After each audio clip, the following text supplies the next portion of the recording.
Welcome to the Hollywood in Toto podcast, the right take on entertainment. The Hitcast offers a weekly look at Hollywood from a conservative point of view. Sick of media bias infecting Hollywood headlines? Tired of stars insulting your views? HiT has your back. Now, here's your host, Christian Toto. Welcome to episode 127 of the Hollywood in Toto podcast, the right take on entertainment. This week we're talking with Jake Klein, the founder of Dangerous Documentaries. His company's first feature film is No Safe Spaces. Talk about hitting it out of the park on your first at-bat. You know, the summer movie season is almost over, and it's left me a bit disillusioned about Hollywood product. Godzilla, King of the Monsters, Midsommar, Men in Black International. Human sacrifice, dogs and cats living together, mass hysteria. It's been a rough few months, I gotta say, and that's why I wanted to share some independent films which really buck that trend in the best of ways. The first is The Farewell. This Asian family drama stars Awkwafina, oh, what a name, as a New Yorker stunned that her family is keeping their grandma's terminal diagnosis from the matriarch. She has no idea she's dying. It's their cultural choice, her family members say. They'd rather Grandma celebrate her remaining days without spoiling it with that horrible diagnosis. This is really a smart comedic take at times, and it shows Awkwafina can do much more than steal scenes like she did in Crazy Rich Asians. She's a real talent. Again, I don't like anyone who gives themselves a name, but hey, I guess Cher did it. Is Cher her real name? I don't even know, but obviously the one name thing kind of throws me off, but doesn't matter. She's good. And this is not a kind of a quirky, crazy role. It's really more subdued, more substantial, and she knocks it out of the park. The second film is The Peanut Butter Falcon. This one I had no idea about until recently. And it could be the sleeper of the summer, or at least the late summer, because I think The Farewell has already taken that title for part of the year. Shia LaBeouf stars as a fisherman who reluctantly teams up with a young man with Down syndrome. These two are very different, and they're leaving their particular homes for different reasons, but they lean on each other as they're heading south. Now, talk about a charmer. And boy, Shia LaBeouf has never been this good, this interesting, and this kind of quietly charismatic in a film. It's an excellent performance. Now, will either The Farewell or The Peanut Butter Falcon break any banks? Heck no. The Farewell has already made about $4 million, maybe just a little bit above that. That's good for an independent film, but it's about what The Lion King makes in like the last 5 minutes of our time. Still, these movies really deserve some attention and some love. Independent films struggle to compete with the blockbusters. It's easy to see why. You know, it's Saturday night. Who doesn't want the escapism built into Hobbs and Shaw? I get it. I'm there. I love those movies even when they're kind of dumb, which, of course, most Fast and Furious films are, but you forgive and forget. But these smaller, more human movies are the kind that really stick with us. You don't just walk out of the theater and forget all about them. You're still kind of ruminating about the characters and the situations, where they may go next if the story were to continue off-screen or on. And that's why movies matter. So, yes, hey, CGI lizards stomping across the landscape, you know, when it's done reasonably well, I'm always there for that. I get the appeal. I understand it. And Hollywood often does that quite well. And, of course, that shows up in the overseas box office receipts as well. But there's always room in Hollywood for other stories, smaller stories, movies that influence us in small but powerful ways. They also leave an emotional mark. And I really just hope that Hollywood has got enough wiggle room left in the industry to make sure those movies keep getting made and keep getting seen.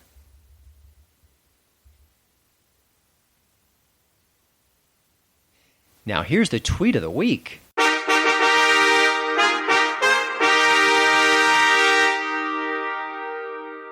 Oh, it's been way too long since we last featured Chelsea Handler, the comic turned activist, and since this is audio, you can't see me doing those scare quote gestures with my hands.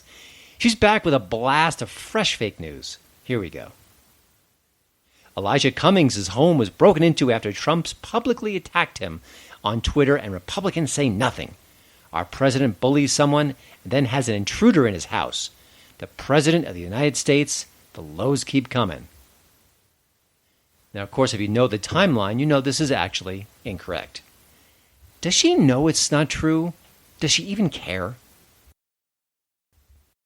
My name is Anne McElhinney. And I'm Phelan McAleer, and we wanted to tell you about our new podcast, The Anne and Phelan Scoop. In fact, it's our first podcast. So you know us from the Gosnell movie, Frack Nation, the Gosnell book, FBI Lovebirds Undercovers, Hypocrite series, Mind Your Own Business, Clinton Emails on Film, Ferguson. We've had all these projects. People have said, why don't we see more of you? Why don't you do a podcast? So we're doing a podcast. We're doing a podcast. And it'll be politics, it'll be culture, it'll be movies, it'll be books, it'll be exhibitions, and it'll be your problems also. Jokes, and recipes. And recipes, don't forget recipes. And we'll imbibe a little. Champagne. God save all here. So tune in wherever you get your podcasts. We'll be there. The Anne and Phelan Scoop. Thank you.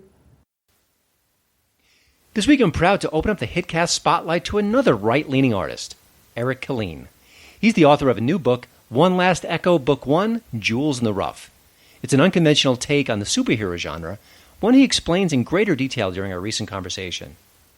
I think if you give our chat a listen, chances are you might swing over to Amazon.com and maybe order up his book. I wouldn't mind if you did. Eric sure wouldn't either, and you'd be supporting another artist on the rise. Hope you enjoyed the conversation.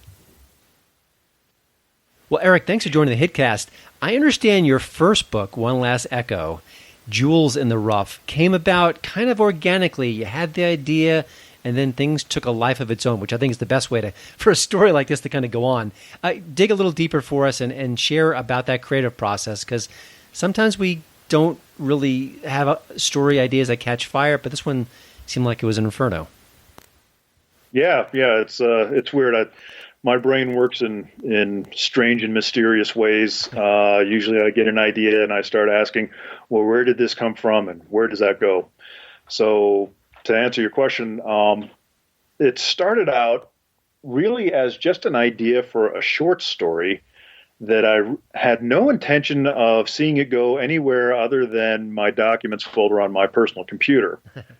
And the premise was really nothing more than a mother who is a superhero is talking to her young college-age daughter and ends up mortifying her daughter in front of her roommate. And don't ask me where that particular idea came from, but I was just, I was like, what could a mother say that would mortify her daughter? And usually it came to, well, the mother would want to see her daughter protected. Okay, so the daughter needs protecting. Does she need protection? No, she's a capable young woman in her own right. Well, the mother doesn't agree with this and says, honey, don't be so bashful. Someone could protect you. And I know this young man who's a hero and he'll be more than happy to look after you. And she's like, Mom, I don't need protection. And her mother shoots back, darling, you don't have to be so self-conscious now that you've lost all that weight. And I could think of nothing more mortifying for a young woman to have to endure than that sort of comment. And so I started with that just humorous little side story, but then it became, okay, well, who are her parents? Why would the daughter need protecting? Is there some kind of trouble in town? Okay, maybe there is trouble in town. Let's give her a nemesis. How are they fighting? And next thing I know, like you're saying, it did take on a life of its own. And I started just dealing with these characters. Turned out to have a cast of 5 young women. They met, because the daughter, she's going to have a roommate, so it would make sense that she has a female roommate. I want to give her a nemesis. Okay, her nemesis is probably going to be female as well. And it just sort of it carried on. And I wanted the story as it developed to go in places that it looked at tropes that you often see in comic books, but maybe didn't necessarily follow their exact arc. Mm-hmm. So there was a character who ended up developing a redemption story. There's a couple of them.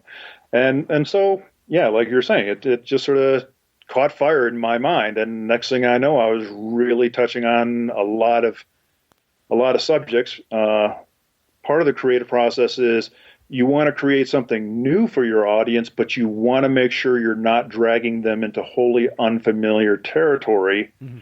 And so I kept touching on various tropes that we see in comic books or action films or what have you. But I wanted to treat them in new ways. And more importantly, I wanted to examine why did these things kind of makes sense to us, because it does kind of contribute to our overall cultural consciousness. Yeah.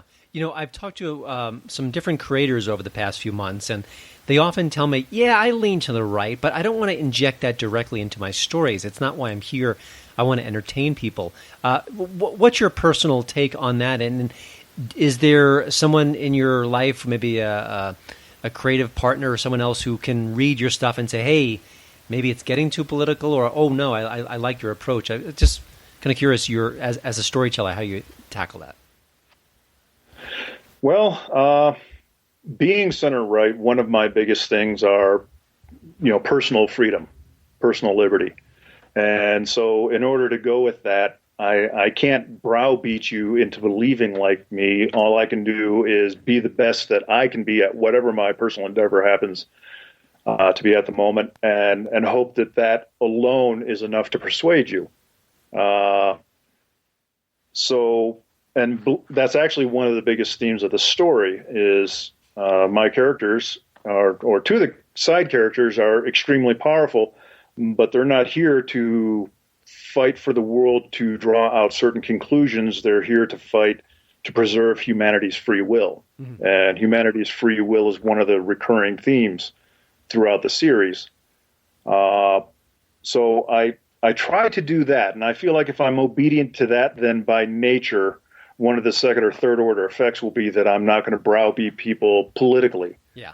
I stay away from particular issues of the day, and I think as the stopgap, when I start looking for beta readers, I throw it to the wind. I don't screen my beta readers. I take who will ever reply to the call, and I've gotten a pretty wide spectrum of individuals, and I'm very happy to say that nobody's felt like I've been browbeating them on any particular issue or thought. Excellent. Well, I'm glad to hear that. I like your approach. I was kind of curious. We kind of had an email exchange before our conversation now, but you mentioned that you tried a traditional publishing route briefly and had a negative experience. I just want to see if you could share that and what the details of it were. Certainly. Traditional publishing, TradPub for short, has its ups and downs. I mean, I would kind of like to go that way because you get that whole marketing push behind you. You get to be in Barnes and Noble and other places. You get that advertising. That'd be great. I really would. But when I started looking for agents and when I started the querying process, I was noticing that a lot of the agents, and I would say when I say a lot, I'm talking anywhere from 40 to 60% of the agents out there, mm-hmm. were saying that they were looking for a particular type of person to represent, whether it be LGBT, whether it be people of color, what have you. Now, technically, genetically, I qualify because my father's side, he was half Puerto Rican, half Carib native, from which the Caribbean islands draw their name. So I think I would probably qualify as a person of color. I could probably, try and get that marginalized voice credit if I wanted to. But every time I saw advertisements saying our agency wants to represent marginalized writers, well, that was just another way of saying someone of skin color X or gender Y was not allowed to apply. And I just did not want to contribute to that mindset. It'd be the same thing as, yeah, I could probably go eat lunch at the segregated lunch counter, but I really don't want to do that if that means my friends have to go eat someplace else. That's an amazing story. I was not aware of that. And the fact that they're so open about it, boy, if I'm in their place, I just want good stories. And if it happens to be from a marginalized community, cool, but I want a good story. And I guess I'm naive about these things. But I was kind of curious. A lot of people think about writing the great American novel, their first novel, whatever you want to call it, and they don't. I've never done it. I've thought about it. I may do it one day, and I haven't.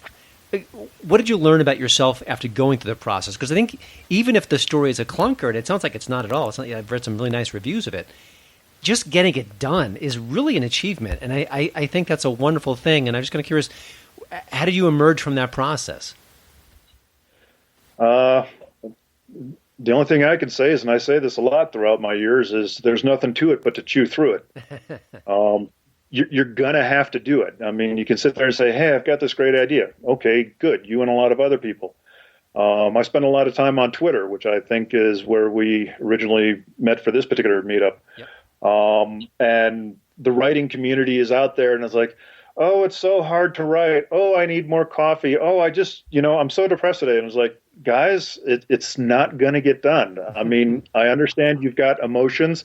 I know it feels good to reach out for emotional validation, but dadgummit, you just got to do it. I mean, we all have emotions. Okay, I've got emotions too. Sometimes I feel like maybe this isn't the best story that I could write. But guess what? You're just going to have to sit down and do it. Otherwise, it will not get done.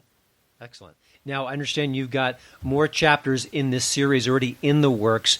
Where do you see yourself in a couple of years? Do you think this is sort of a new part of your persona where you're kind of doing this on the side? Would you want to do this full time? What's sort of your bucket list at this point, having gone to the beginning stages?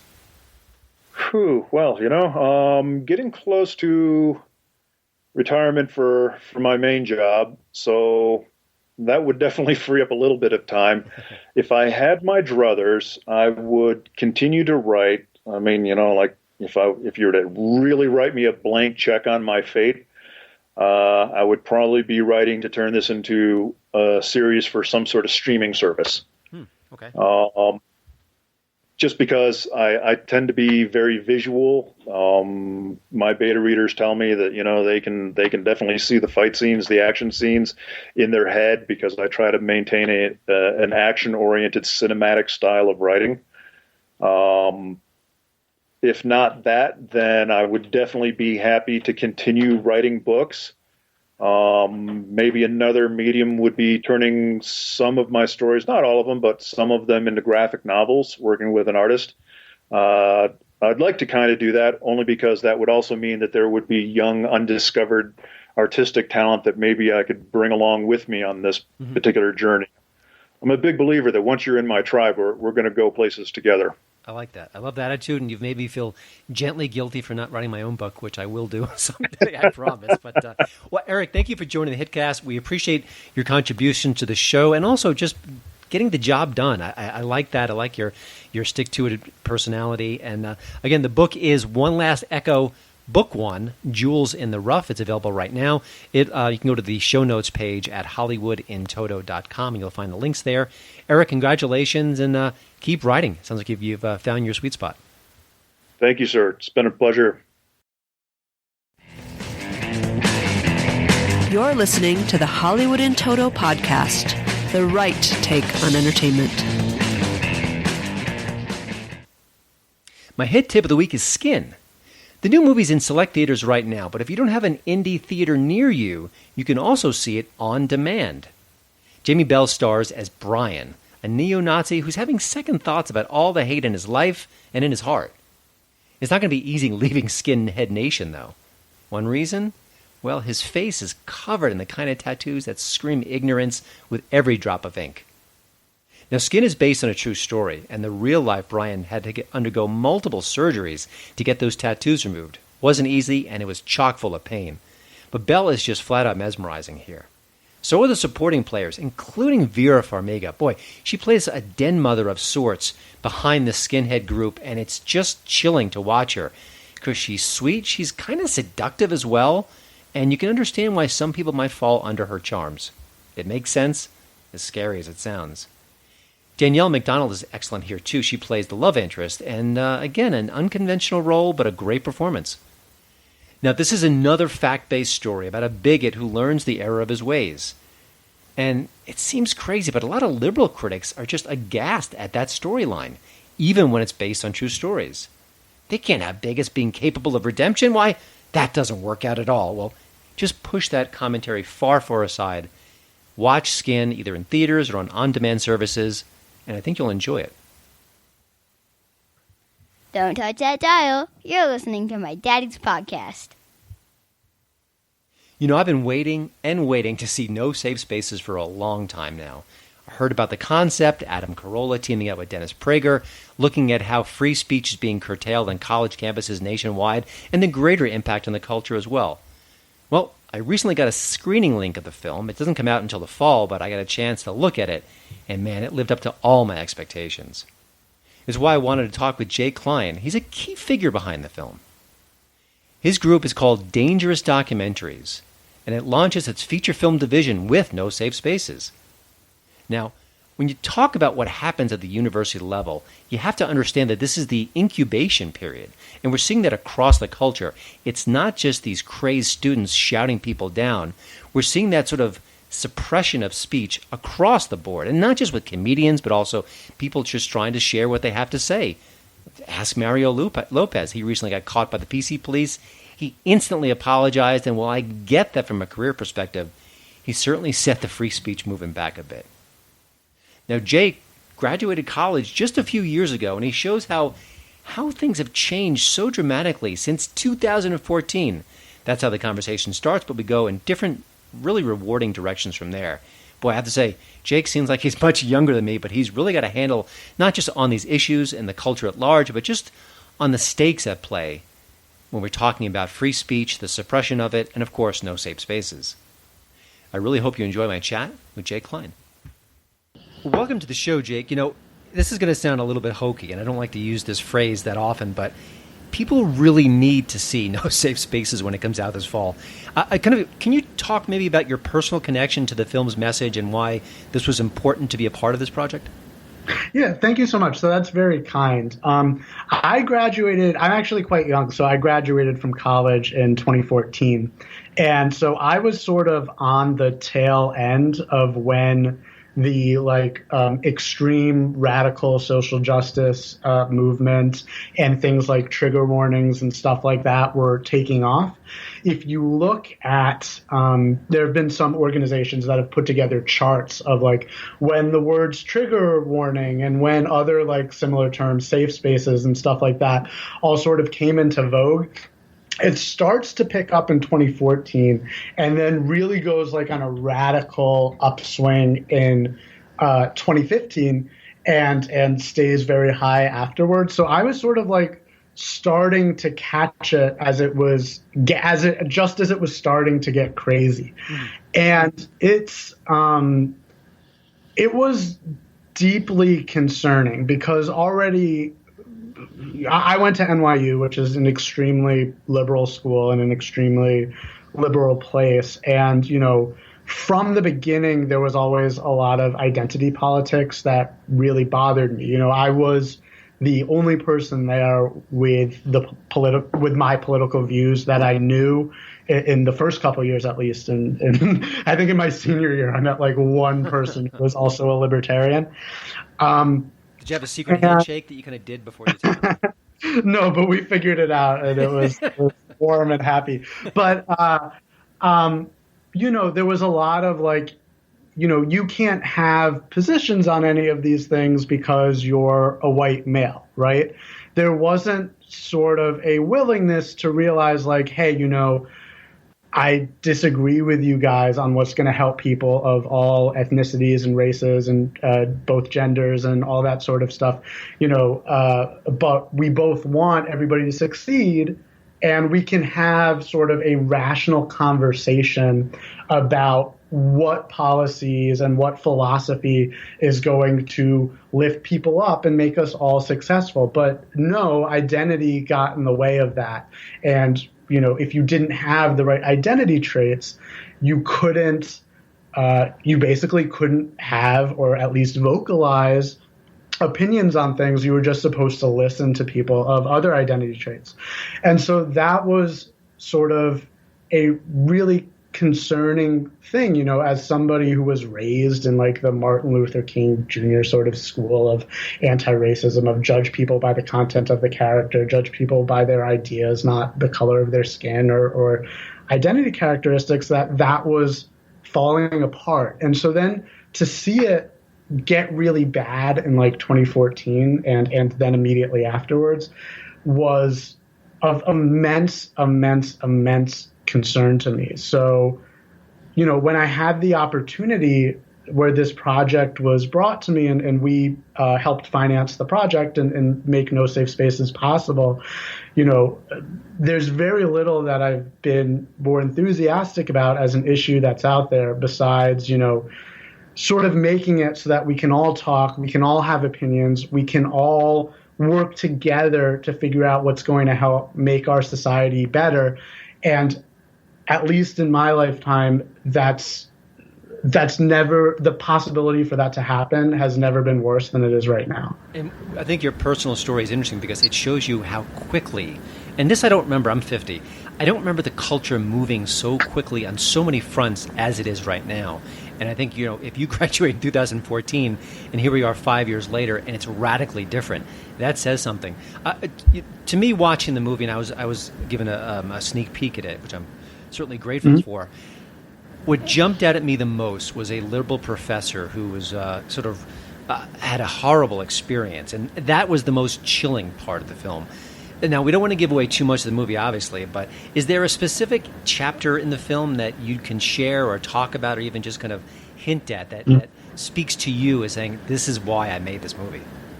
Well, I assume you're talking about the Brent Weinstein story when you say that? Yes. Yeah. I mean, first of all, I'm just completely on the same page as you, where that is definitely... that is the most extreme and most scary story that's happened so far. I mean, if your listeners don't know about it, although I'd be surprised if they don't, because there were sort of like two stories around this whole thing that became major national news. One was, of course, the Milo riots at Berkeley, and the other one was that Evergreen State University story with Brent Weinstein. So, I think most people know about it, but just to see this sort of like mob mentality and what happens when a culture gets taken over by those ideas is like super, super concerning. The other one that I'd say is the Lindsay Shepherd story.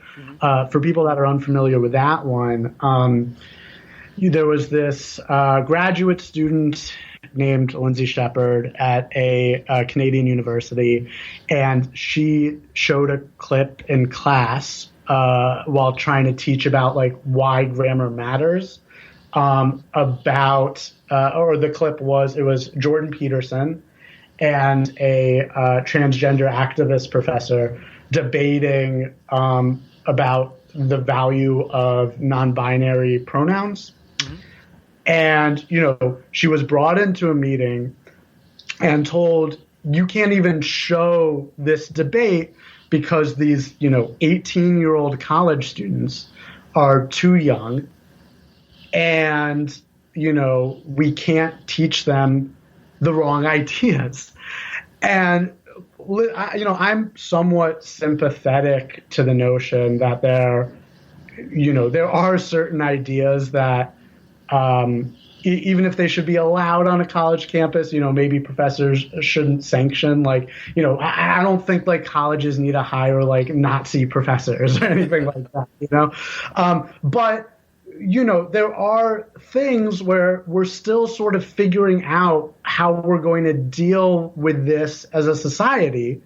And transgender pronouns, or rather non-binary pronouns, especially specifically, are really one of those areas. And so to say there is only one opinion that's allowed, to create an orthodoxy around that, it means that we just have two sides in our society that don't understand each other, can't communicate, can't work together to like talk through how our society should function. And at a period in time where, that was Canada, granted, and in America, it's our division is much worse. But our division, we're all sort of one culture, Canada and America. And our culture is so divided right now. Our politics are so divided right now. We can't figure out how to work together.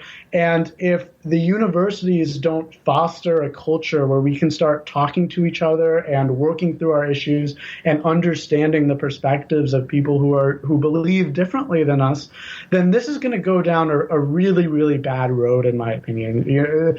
I'm not saying it's going to lead to civil war or anything like that, but it's definitely possible. And even if not that, little skirmishes of violence that we're already seeing when Antifa does stuff or the alt-right does stuff, and people just getting radicalized towards extremes.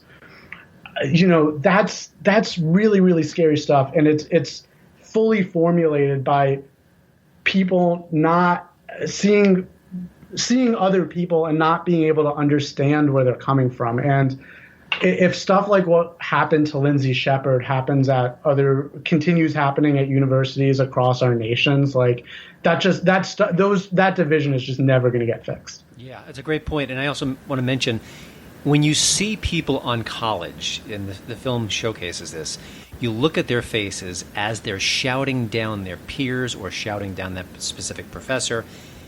It's hard to describe my reaction, and I think it's frightening. So one of the things, now the film sort of has more right of center voices than left. I mean, Adam Carolla is sort of tough to pigeonhole, but Dennis Prager is certainly right of center. And then you've got a few people like Van Jones, who I thought was one of the most eloquent voices in the whole film.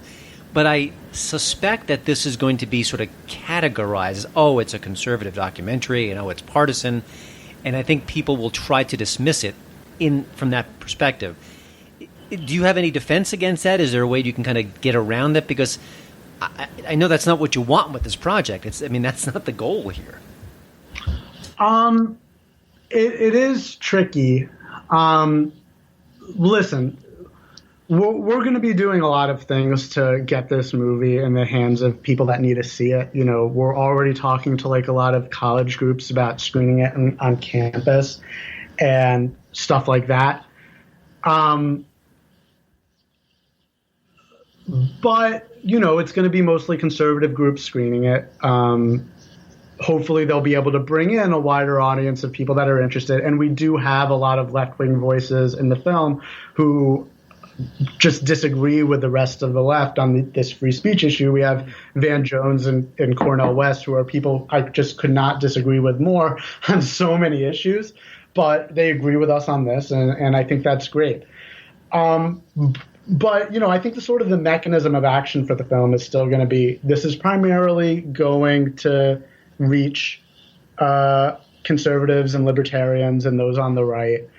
But by educating them to be really, really smart on this issue, they're going to go back into society and they're going to be able to talk to people and they're going to be able to advocate for these views and, hopefully change minds spreading out that way. But what I'd also add is, even though our film's not going to be perfect for that exact mechanism of action, listen, it's just the case that when you're making a movie, there are financial models and you have to have a base and you have to target your base, and that's just how you make money with a movie. And this is an endeavor that needs to, see returns. Yeah. But I want to shout out to one group called Heterodox Academy, which is a nonprofit organization co-founded by Jonathan Haidt, who's a social psychologist who's done a lot of work on our political divisions and why people have different political viewpoints.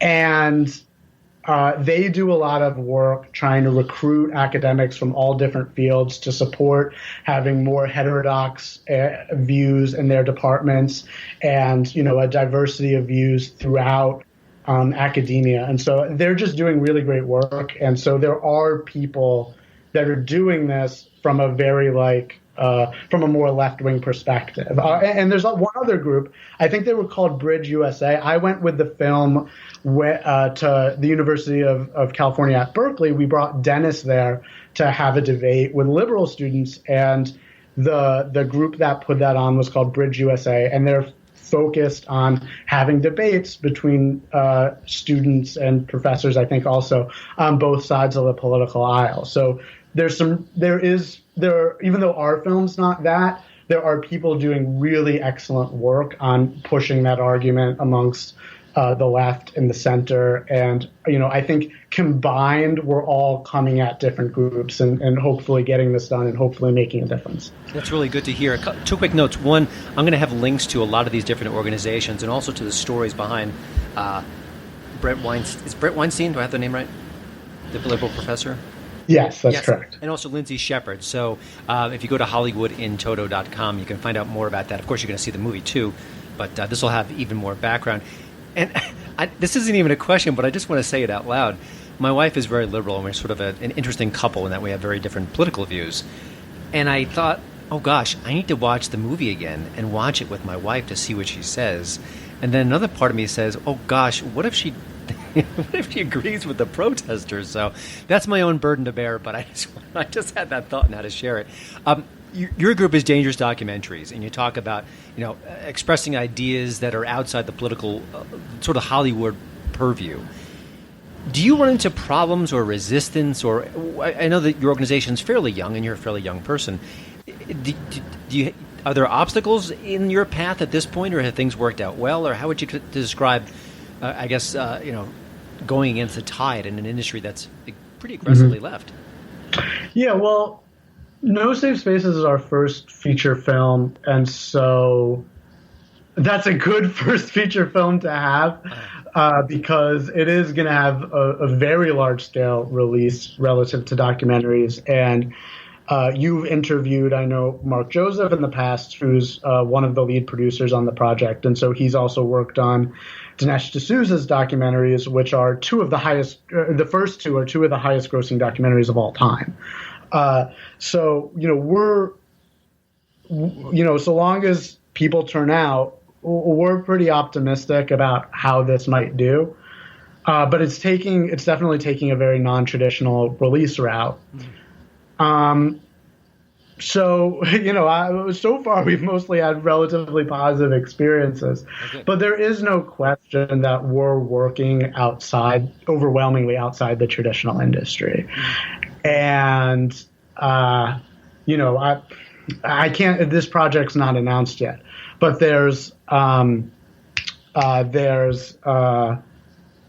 documentary that we're doing where we need a narrator, and I'm having to call up agents and stuff like that and ask, will your client do this movie? And, there's just inherently, I think, going to be resistance and fear and what will this do to my client's reputation and stuff like that because, it's a right of center film. But a lot of this stuff, it's subtle. It's not overt. They're not going to tell you to your face. So it's hard to get a perfect handle of how much is just, business, business being business, and how much is, discrimination against right of center views. So I can't really perfectly answer that. Yeah, no, it's okay. Sometimes the answers aren't perfect, but they are illuminating at the same time. I was kind of curious. You mentioned this is your first feature film, but you've got other projects that are up. One is up right now on DangerousDocumentaries.com, and that is Architects of Woke, which is a great title. Can you tell us a little bit about that? And again, when people, they can see it on your site, but just tease it for us, because I watched a little bit of it, but I think people need more insight into what makes it tick. Yeah, so The Architects of Woke is a web series that we're doing with a filmmaker named Rob Montz, and what it's about is, who built this woke culture? And woke is like, the buzzword that the young left uses for, social justice, aware of PC attitudes, all that sort of stuff. And with, it's Architects of Woke because it's about who built it. The first episode we did was about Judith Butler, who is a feminist and gender theorist at UC Berkeley, her ideas are very much responsible for the notion that gender is not a binary or not even a bimodal distribution, but an endless spectrum. And we can get more in depth on that if you want. And then the second episode was about a Slovenian communist philosopher named Slavoj Žižek, who's very popular amongst modern young Western communists. And then the third episode, which is going to come out next week, is about a very popular podcast called Chapo Trap House. Which is the highest funded podcast on Patreon.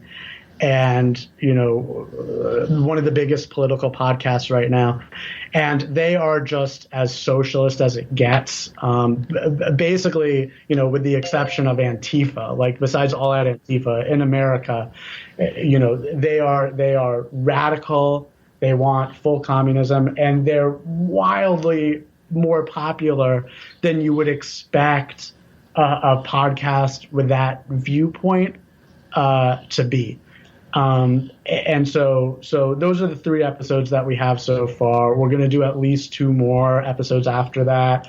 We might do Stokely Carmichael, who is a now deceased, the nicest word I can say is civil rights activist, but he was on the extreme radical end. He's a self-described Marxist-Leninist. He moved to Africa later in his career to try to form a pan-African communist black ethno-state. And we might do Kimberly Crenshaw, who's the founder of the idea of intersectionality. There's just so many people that are responsible for this. And so I think I've had a lot of fun researching and working with Rob to write and creating these things, getting to really like dive in and learn about like who's responsible for this culture that we have now. Jake, before we let you go, one last question. I get the sense that people on the right are finally waking up to the fact that we need to get involved in pop culture. We need to make movies and documentaries and web series and get our message out that way, and hopefully in an entertaining fashion, which is a lot of what you do. Do you get the sense that the tide is turning, that we're maybe pushing some of those white papers aside and funding projects like No Safe Spaces and Architects of Woke? I mean, or is there still just too much work to be done in this area? Listen, it's hard. My project, the Dangerous Documentaries project, is a part of a 501c3 donor-supported nonprofit called the Capital Research Center. And so, we're very involved in looking for donors and foundations to, allow us to fund these movies. And there's been some really great ones that have stepped up and done it. But it's definitely a challenge. The left funds political documentaries all over the place. The Ford Foundation, which is one of the largest left-wing foundations, has a whole film label called Just Films from the Ford Foundation. George Soros's Open Society Foundations funds film. On the right, you've got me. You've got a couple small little organizations that do film stuff, but there's just not the donor support there for whatever reason. If any big donors are listening, definitely reach out. But nobody really knows exactly why that is. My boss, the Capital Research Center's president, Scott Walter, has theorized to me that where the expertise is coming from big money left-wingers is, they got it in media. So they, a lot more people there. They understand marketing. They understand reaching people, all that stuff. As where a lot of the big donors on the right, they come out of the energy industry. They come out of, just a lot more like traditional industrial stuff. Mm-hmm. And so they're just not used to like having to research stuff, having to reach people. They're more used to like creating a product and that's it, And maybe he's right. Maybe it's something else. But, I do think it's really important that if the political right wants to be able to reach more people, then we focus not just on white papers and stuff like that. And I don't want to say that doing policy isn't important. I have a lot of friends that are in that sort of work and they just do great stuff. But yeah, we have to work on stuff that can actually reach the general public, that can reach young people, that can reach people who are convertible. I was on. We forget sometimes that people are capable of changing their mind if you come to them in a nice way and are friendly and try to make a convincing case. I grew up with very far left perspectives, and then I developed into a libertarian over time. So we're never going to do that right if the big money on our side doesn't understand reaching people and put their resources into trying to reach people. And there's definitely some great people some great donors and foundations that are doing that. And thank you to every single one of them that's ever funded me or other efforts to do the same thing. But we need more. We definitely don't have enough. Yeah. A quick note about No Safe Spaces. It may not be a huge budget movie. It looks good. It is sharp looking. It's really slick. A lot of the sequences kind of pop off the screen. And it's also entertaining and funny at times. And I think that's a nice balance. So this isn't sort of a low budget fare where you can kind of tell it looks good. And I think it's one of the main things that right-of-center art has to do. You have to kind of compete on the same level. Otherwise, it's going to be dismissed. So that's just a quick aside. But thank you. That's very kind. And I'm like, I can't express how thrilled I am with how this movie's turned out. Like, it's really good, and I can't wait for more people to see it. Yeah, I can't either. But and I'll be talking about it more on this podcast and also at HollywoodInToto.com. But for now, I just want to thank you, Jake, for joining the Hitcast. Please rush out and see No Safe Spaces the nanosecond it hits theaters this fall. It really deserves your support, and it might just change the culture if enough people see it. You'll also want to check out the Politically Incorrect Guide. It's a video series coming soon at DangerousDocumentaries.com, and of course, Architects of Woke, which is available right now. And Jake, thanks so much. I'm really glad we connected, and I suspect this will not be our last conversation. Thank you so much. It was really great talking to you, and I hope we do it again soon. Well, thanks again for listening. Don't forget to check out HollywoodInToto.com for both the show notes and, of course, the latest entertainment news. Please follow me at Twitter at HollywoodInToto. And we'd love it if you leave a podcast review over at iTunes. See you next week.